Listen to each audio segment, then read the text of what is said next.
I am currently sitting on the riverfront here in Wilmington, Delaware.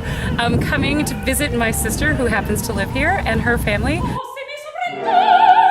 My junior year of high school, we sang the chorus of the Hebrew Slaves from Nabucco at a music festival, and I was like, this feels really good. This feels like something I want to be a part of. I had no idea what I was doing. I was in choir and band, but then I said to my parents, maybe I want to be a singer. Finally took official voice lessons my senior year of high school. And then the first opera that I ever saw was Carmen.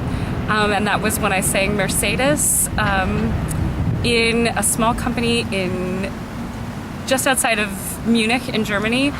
So I was singing an opera in French, a language that I didn't know, in Germany that takes place in Spain as an American. So it's one of those around the world trips in a very short amount of real estate.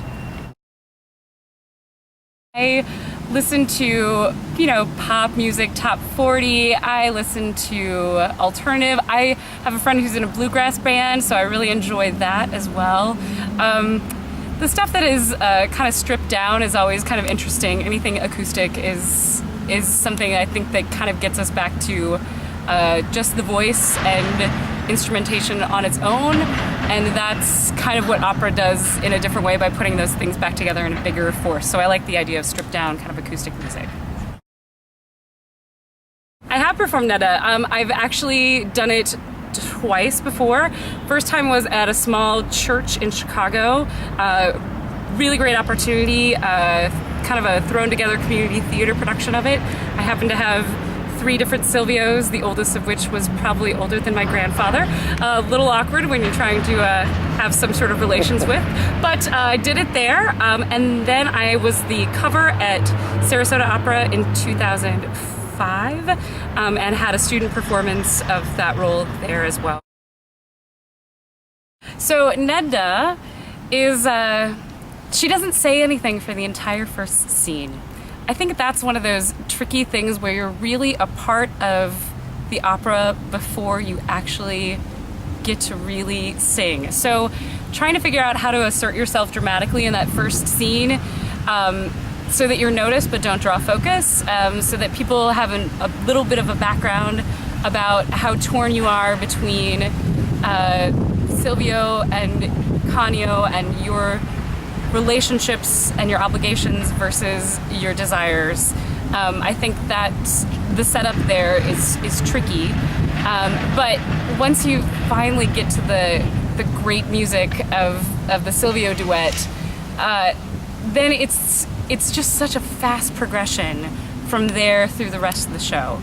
She's involved with this man, she's in love with him, and yet she still has to be tough and driven and a performer. So the idea of also layering the performance of the show within a show, noting the difference between when Nedda is Nedda and when Nedda is Colombina in the end of the show, I think is interesting and tricky, but it's one of my favorite things to get to do. She is passionate. Vocal demands. The floating A at the end of the Silvio Nedda duet, it's one of those things, it's a big open wide note on the score, and sometimes that freaks me out. So hopefully we'll have a wonderful conductor in John Burrill, and he will help guide me through that. That's the toughest part. It's also a lot of middle voice, so you have to really be able to be heard over the orchestra in sections that soprano is not necessarily always known for being heard best. So trying to figure out how to project over the orchestra within that and give dramatic intent at the same time can be tricky. It really depends. I think it's shifted in the last couple years. Generally, it's try to sleep in late. If I can work out during the day, go for a run, go for a walk, have some alone time, come home, have a lunch, take a nap, get to the theater early so I feel like it can really be in the space as much as I can without feeling rushed, and then just have fun and enjoy that moment before you get to go on stage. I tend to yawn right before I get on stage. I swear it's not because I'm bored, it's part of my nerves getting out of my system. So I feel when you really know a role, generally the relaxation comes and what you do that day is not as important. I was saying to someone yesterday, as a girl who's the oldest in her family, feels like maybe she didn't get picked up enough as a child. So anytime a man can pick me up on stage, I'm pretty excited about that. I did a Trovatore where in the chorus, Andrea Silvestrelli, who is a hulk of a man, picked me up and threw me over his shoulder. I was pretty excited about that. It's one of those fun kinds of things that it doesn't happen to you in real life. But anytime, Pagliacci is one of those great shows for me because I get to have this utter romance. I get to use a whip and I get to get stabbed. Those things don't always happen in real life. Hopefully the utter romance happens more often than the other two. I need to sing Me, please. I'm begging you. I can sing it tomorrow. I love it. I love Puccini. I've never got to cover it. It's a role that I have memorized already. I've studied it and really feel passionate about her ability to really be, again, this human person with foibles and problems, but to have her progress through that show with an amount of strength that sometimes I don't see is always portrayed in her.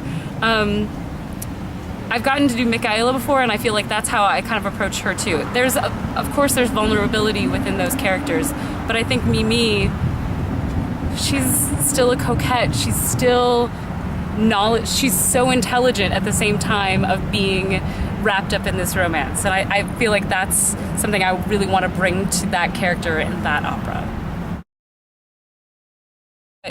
I'm not going to understand what's going on. Baloney. Baloney, you will. Here, and I would say almost every place you go that has any sort of budget has super titles. And if not, part of our job is to give you all of that in whatever language it is. So number one, I'm not going to understand it.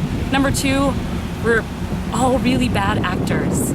It's one of those things that whenever somebody says, oh, you can act, I'm like, well, of course. Like, that's part of what opera is it's not just singing, it's not just costumes, it's acting and moving through this character. We're people first, and we each have ideas about things. So really letting us be great actors. The idea that we're unattractive people, lots of fat people. I don't really know very many successful, very large opera singers. They exist, and they're fantastic. But in this day and age, I think most of us are also concentrated on being healthy all around, and that has to do with feeling like we can walk into any character no matter what the circumstances are and be convincing. So again, I think all of those three things kind of tie in together is the idea that you're not going to be convinced. I think you'll be convinced if you just walk in the door and say, I'm going to be open to this. It's one of those things that if you are open to anything, you can really get a lot out of it. It's going to give you depth and emotion and personal commitment that very few other art forms can really give you. And that's, I think, why we do opera.